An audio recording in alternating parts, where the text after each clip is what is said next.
കോൺഗ്രസ് പ്രവർത്തക സമിതി അംഗം ശശി തരൂരിനെതിരെ പരസ്യമായ നിലപാടെടുത്തിരിക്കുകയാണ് കോൺഗ്രസ് നേതാവ് കെ മുരളീധരൻ. ശശി തരൂർ ഇപ്പോൾ ഞങ്ങളുടെ കൂടെ ഇല്ല എന്നാണ് അദ്ദേഹം പരസ്യമായിട്ട് പറഞ്ഞിരിക്കുന്നത്.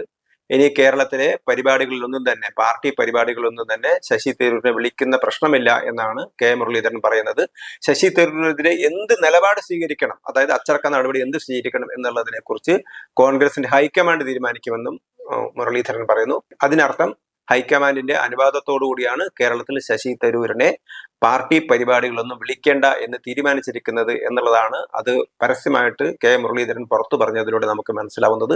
അതേസമയത്ത് ശശി തരൂർ ആവട്ടെ തന്റെ നിലപാടിൽ ഉറച്ചു നിൽക്കുകയാണ്. പഹൽഗാം ഭീകര ആക്രമണത്തോടു കൂടിയാണ് കോൺഗ്രസിന്റെ ദേശീയ നേതൃത്വവും ശശി തരൂരും തമ്മിലുള്ള അഭിപ്രായ വ്യത്യാസം പുറത്തു വരുന്നത്. ഇപ്പൊ ശശി തരൂർ പറയുന്നത് താൻ രാജ്യത്തിന്റെ താല്പര്യത്തിനാണ്, പാർട്ടി താല്പര്യത്തെക്കാൾ രാജ്യത്തിന്റെ താല്പര്യത്തിനാണ് താൻ മുൻതൂക്കം കൊടുക്കുന്നത് എന്നാണ് ശശി തരൂർ പറയുന്നത്.